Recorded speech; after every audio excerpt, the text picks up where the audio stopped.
kan topik kita kalau misalnya mengalami hipertensi, jangan risau, bisa diatasi dengan makanan-makanan. Yang bisa apa banget. aja, Dok? Kalau makanannya di depan kita ini apakah bisa membantu mengatasi hipertensi? Harusnya sih oke semua nih. Oke Kalau semua yang ya? ini tadi ya, garam. Oh iya, ini Ini ada enggak apa ya? aja nih dokter?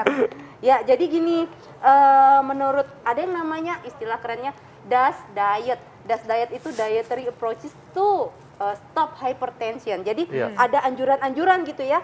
Contohnya, konsumsilah sayur dan buah 5 serving masing-masing per hari. 5 serving masih 5 takaran, jadi 5 kali lah paling enggak Oh, sehari. oke. 5 kali buah, Iya. 5 kali sayur. Oh, Sehari? Sehari. Sehari. Satu servingnya seberapa? Satu servingnya kira-kira 1 mangkok. Sayur Atau apapun dok? Sayur apapun atau buah apapun. Oke. Selain itu juga kacang-kacangan kayak gini Oke. nih. Oh, kacang apa aja dok? Kacang apapun. Apapun? Ya, karena Oh. itu memang oke sekali untuk ternyata mampu menurunkan atau mengurangi resiko tekanan darah tinggi. Oke. Oke, Iya. jadi apa aja ya, dok ya? Iya. Dokter-dokternya bisa di kayak dokter merah, kacang merah. Kacang merah, Iya. kacang kedelai, kacang tanah, bahkan ikan. Ikan Oh. seperti apa? Karena kita pengennya kan kalau hipertensi itu dampaknya kita nggak mau berdampak buruk gitu ya. Jadi kita perlu omega 3 untuk antiinflamasi. Nah, Iya. adanya di ikan kembung nih. Oh, oke. Oh gitu, Dok ya.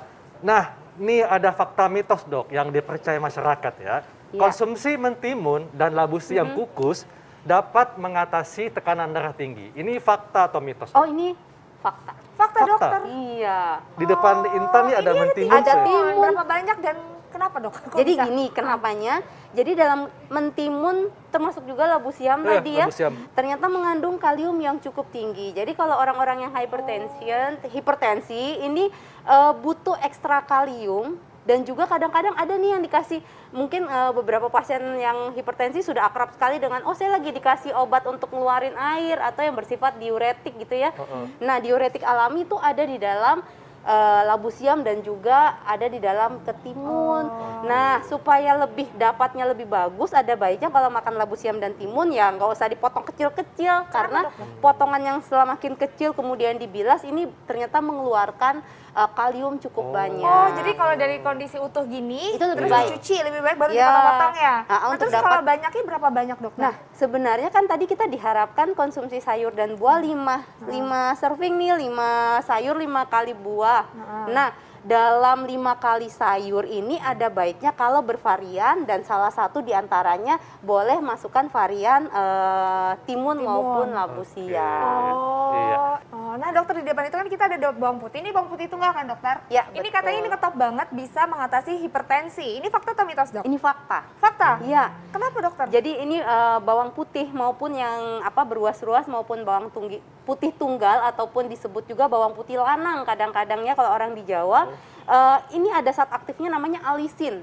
Alisin. Ya, ini yang ternyata mampu membuat pembuluh darah itu lebih elastis. Jadi kalau lebih elastis ini diharapkan aliran darahnya juga lebih lancar. Jadi tekanan darahnya diharapkan bisa turun. Dok, ini juga ada yang mengatakan katanya kalau konsumsi yogurt baik untuk mengatasi hipertensi. Fakta atau mitos, Dok? Ini, Dok, Fakta. yogurt. Yogurt, ya. Fakta, dokter. Fakta.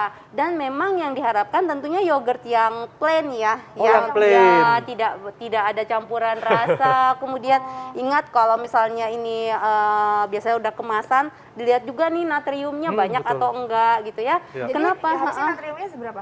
Harusnya tadi natrium tuh sehari kalau diukur sarannya kurang dari 2.400 mg itu setara dengan 1 sendok teh garam tadi yang rata. Jadi jangan ada tambahan-tambahan lain, natrium yang Harus lain. dibaca. Ini katanya kalau seledri ini bisa membantu mengatasi hipertensi. Ini fakta atau mitos dokter? Ini fakta. Fakta? Fakta. Jadi memang ada fitochemical dalam seledri. Ada seledri yang bentuknya kayak gini biasanya dibuat sop ya. Ada juga yang bentuknya gede-gede tuh seleri ya. Yang bisa di jus ya? Ya, jadi itu memang mampu menurunkan tekanan darah.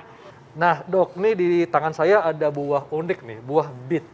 Nah, katanya buah bit ini bisa membantu untuk mengatasi hipertensi. Fakta atau mitos, Dok? Fakta. Fakta. dokter. ya. Ya, jadi beet ini memang kandungan antioksidannya tinggi dan dia juga mempengaruhi nitric oxide. Jadi apa itu nitric oxide? Jadi dia juga yang mempengaruhi permukaan pembuluh darah arteri supaya lebih elastis. Jadi tekanan darahnya dibantu biar tidak terlalu tinggi. Dokter, aku berarti salah dong. Kalau waktu itu kayak aku pernah darah rendah, terus disuruh minum buah beet, ternyata salah ya? Ya, jadi keuntungan kalau kita mengonsumsi bahan-bahan yang alami, ini kan kandungannya itu bervariasi. Betul. Dan biasanya kalau sudah berwarna cerah seperti ini antioksidannya ya, Dok. Yes. Nah, jadi bukan hanya dampak makan ini berarti hipertensi teratasi, bukan. Jadi dia akan membantu mengatasi hal-hal yang berkaitan sama inflamasi dan oksidasi.